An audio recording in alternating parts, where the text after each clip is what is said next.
Assalamualaikum warahmatullahi wabarakatuh.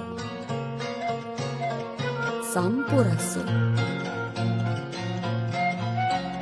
Para mitra baraya di mana wae ayana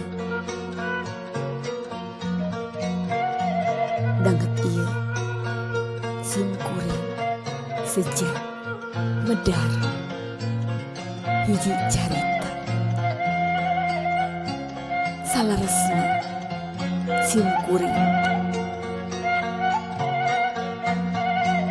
nineung kana ieu carita teh margi simkuring maos ieu buku anu judulna Budak Teuneung Yasana Samsudi. Nalika simkuring yuswa 10 tahun waktu sarita teh nuju kelas 4 sekolah simkuring di SD Negeri 4 Cililin. Simkuring maos ieu dongeng lah meni asa kagagas sedih karaos hate kebek rasa nu pagaliwota antara sedih aya kakuciwa waktos nengetan nyimetan tokoh-tokoh dina ieu carita budak teuneung, budak yatim anu ditinggalkeun maot ku bapak, budak anu sok dipoyokan ku babaturanana nu sok meunang pangdeleka ti babaturanana, budak nu tuluy sabar ngaharipanana nepi ka dina hiji waktu budak barudak babaturanana anu telemes ka manehna hiji-hiji saurang-saurang meunang pangwales waktu sarita usabab simkuring resep pisan kana maca tur ngaraos kataji ku ieu carita dugi ka harita mah diaos dibulak-balik duka dugi ka sababaraha kali dameh apal alurna ngaran tokoh-tokohna sagala rupana apa dugi ka danget ayeuna matakna waktu di pabukon sakola murid-murid simkuring nu kelas 4 mendakan ieu buku Budak Teuneung nu laju ditembongkeun ka kuring ibu ieu aya buku Sunda judulna Budak Teuneung harita ras kuring ka mangsa budak mangsa kelas 4 harita mangsa mulak-malik macaan ieu carita ku kuring didongengkeun deui ka barudak ka murid-murid kuring nu kiwari kelas 4 nu akhirna kuring hidangkeun dina kanal YouTube pribadi nyanggakeun pidangan dongeng Budak Teuneung dina bagian kahiji judulna Jadi Yatim. Kanca mitra pamiarsa baraya di mana we ayana wilujeng ngadangukeun ma nah rika kuring jelema teh tara aya nu nyebut Ujang Warji tisa inget kolot budak nyerebut tebet si Wajid. Omong si Warji ka indungna, atuhkeun bae nu nyebut kitu-kitu bae mah da moal matak bohak. Jawab indungna, geuraheun geuning batur mah sok ngambek ari disebut si teh komo Asep Onon mah kena putra lurah. Nah aku mah gitu, cek indungna. Kuring kamari kasalahan nyebut si Onon, ujug-ujug gamplang bae nampilingan ka kuring. Yo deui batur Onon si Begu jeung si Utun anak ambu ijem tukang warung teh. Ujug-ujug peletak bae narekean. Geura ieu tapakna ge aya keneh. Bareng jual kawas tapak diseureud engang. Omong si Warji bari nembongkeun sirahna ka indungna. Mak, nah ari ka kuring mana loba teuing nu ngahina. Lamun kuring ngadeuketan barudak nu keur arulin tayasa urang-urang acan anu teu ngopenan. Aya nu ngawuran ku taneuh ngebul, nu maledog, nu ngadupak, geus puguh anu nyarekan mah nu nyebut budak kuleuh teh, budak bau teh.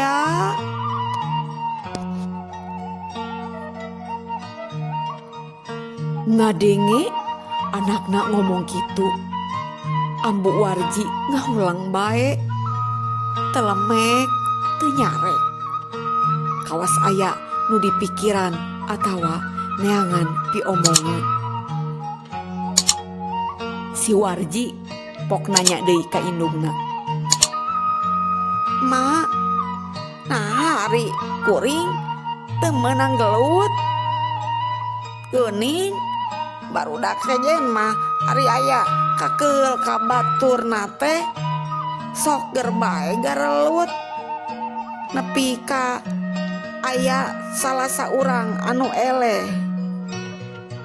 Budak nu meunang gelutna pohara senangeunana ku babaturanana tarapati diheureuyan teuing. Kumaha ari ka kuring? Beuh, ka kuring mah sumawona budak saluhureun sahandapeun oge kacida ngahinana, kacida nguntupna, da nyaraoeun yen kuring tara ngalawan. Anaki, cek indungna, jelema mah taya bayana nu sabar. Mending, cek si Warji, geuning rasana ku kuring mah sabar teuing teh pohara dinyenyerina jeung dicacampahna ku batur. Sirikna teu nincak hulu bae batur teh. Keun bae dangke oge mau burung meunang wawales, cek indungna. Nu matak kamari ge kuring pada nyarekan teh saurang-urang acan nu manglawankeun, sumawona nu mangmaleskeun. Engke deui mah mun aya nu harak ku kuring rek dilawan bae sakedah pola nyamaknya. Ulah keun bae ulah kapalan sabar. Cek indungna bari cuma limba. Leuwih hade misah bae ulina ulah campur jeung barudak nu rarak.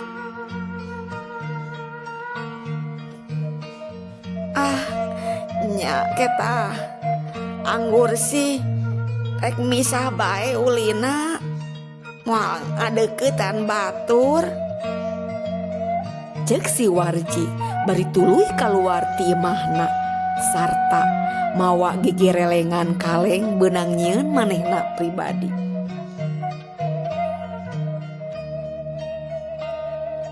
Ari si Warji teh budak yatim. Umurna 11 tahun.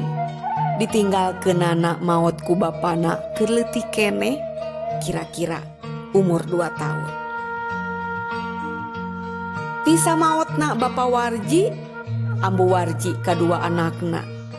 Pohara nandangan sangsarana teh. Danya oge aya bandana ditinggal Pa Warji saeutik-eutikeun. Awahingku ditungtut dijualan, dipake kaperluan sapopoe. Nya, lila-lila mah beak. Ngan kari imahna wungkul numpang di pakarangan batur. Kitu oge nya butut, nya leutik. Ceuk babasan teh mah ngan ukur sagede gondok. Sugan di sadesa babakan simpang mah ngan Ambu Warji sorangan nupang miskin teh.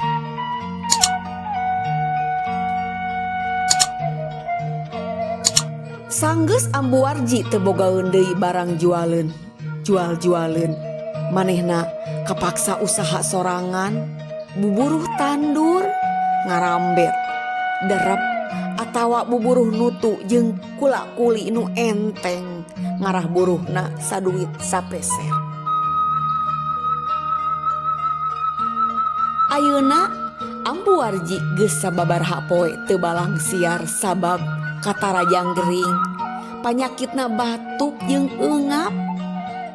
Nya teu pati parna teh mah, tapi matak buntu laku. Sanajan Ambu Warji katara janggering, tapi lamun manehna nenjo anakna datang ti pangulinan, sok ngadak-ngadak jag-jag jeung pasemona cenghar. Sabab ngan anakna wungkul nu jadi pangliliput kana kalaraanana jeung kana kamasakatanana.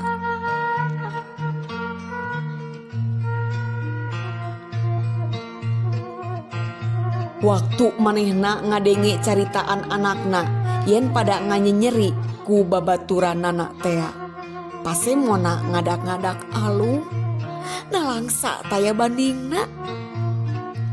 Cek dina pikirna,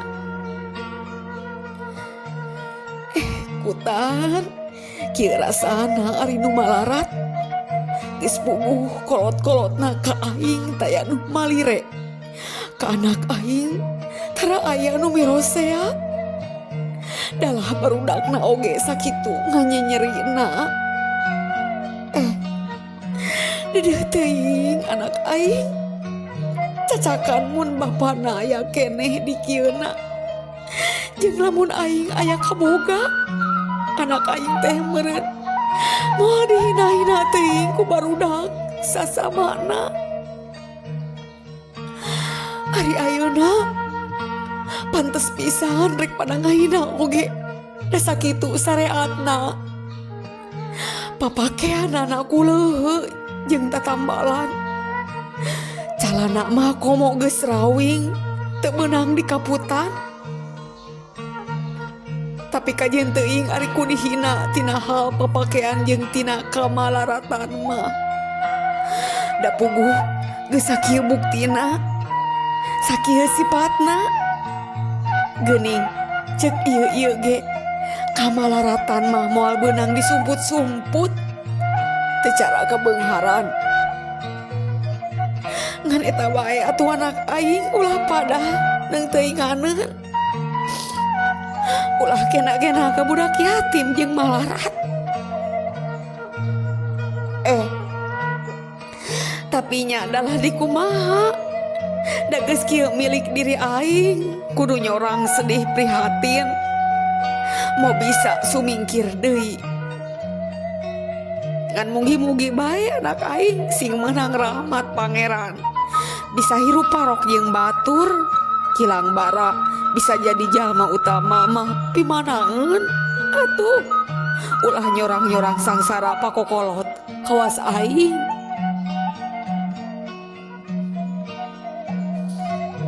Sanggeus ngomong kitu dina hatena, Abu Warji tuluy indit ka dapur rek mirun seuneu rek ngahaneutkeun sangu poe keur nyadiaan anakna.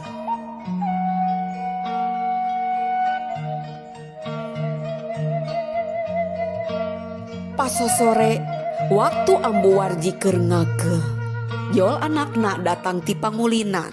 Bari haruha hareho ambekanana ngahega, sukuna bobolokot kuleutak bari ngomong hari weus-weus. Ya Allah, Ma, Asep Onon, putra juragan lurah teh cilaka. Cilaka kunaon? Cek indungna semu kaget. Ti kebrus kana seumur burung di kebon awi. Kukuring gancang dihanyaatkeun make taraje. Tuluy digandong dibawa ka bumi juragan lurah. Nah aku naon sababna dumatak ti kebrus kana sumur. Duka teuing kumaha lantaranana, omong si Warji.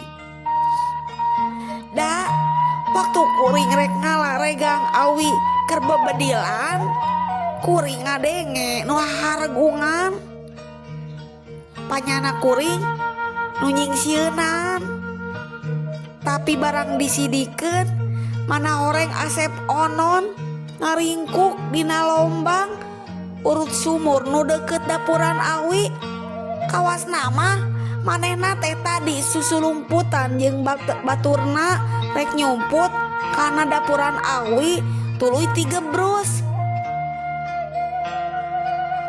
Ambu Warji pohara bunga heunana dumeh anakna geus katembong boga watek bersih hate daek tutulung kanu meunang cilaka. Padahal si Warji teh sirahna oge barnyut keneh urut pada narekean jeung ditampilingan ku Onon.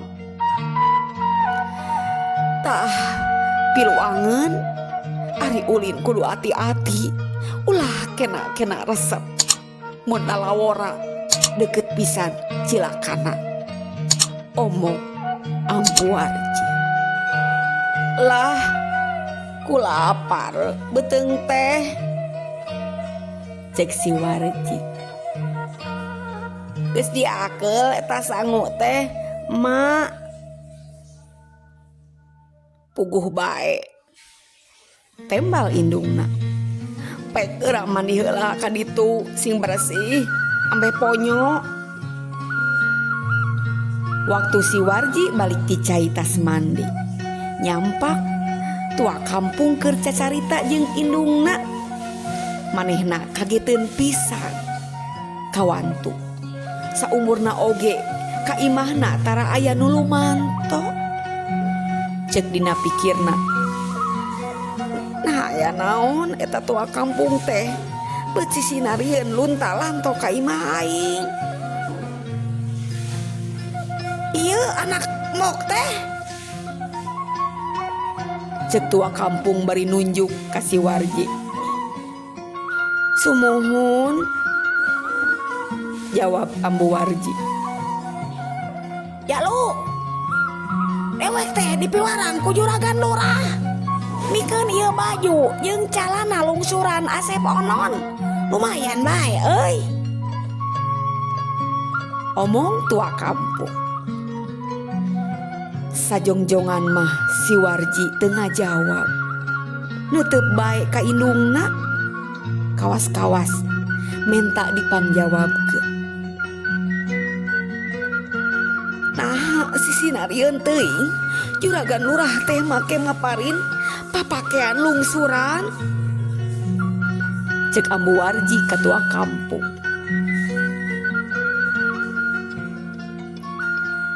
Ih, meren panarima bae. Peda hasep onon geus ditulungan ku ieu anak embok. Da cacakan, mun teu katulungan mah beuh tiwas. Meren hasep onon wal aya di kieuna.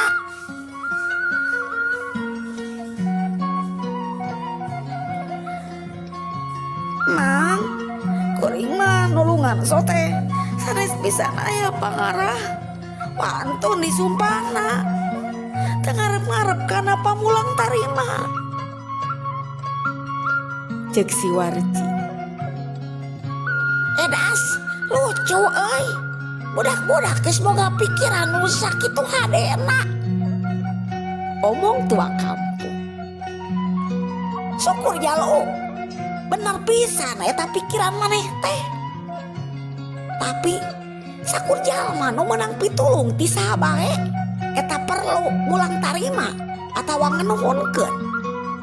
Tah, ieu oge pamulang tarima ti Asep Onon pusi lain perlu ditampa sabab jadi kewajiban Asep Onon. Nya, nuhun ari kitu mah, jawab si Warji.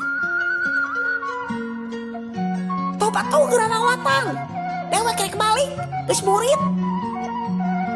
Cek tua kampung bari tuluy indi. Sanggeus tua kampung balik, si Warji deker bae dahar sabab geus kacida lapar. Ari deungeun sanguna uyah lembut jeung peuteui selongora. Biasana mun manehna dadaharan dina keur meujeuhna lapar. Sanajan dengan sangunangan ukur uyah oge sok pohara ponyona. Tapi harita mah dahar nangan ukur beak setengah piring lantaran sanguna beueuy. Nah mah sangu teh beut rada haseup. Ih, pantes bae da pugu sangu mangkukna, jawab indungna bari cuma limba. Nah atuh man teh nyangu deui. Anak king, nanaon anu disangu? Apan aing teh geus sababaraha poe teu balang siat, cek indungna. Heug, isukan mah urang ngejo deui. Sugan menang beasna. Urang nganjuk heula ka warung.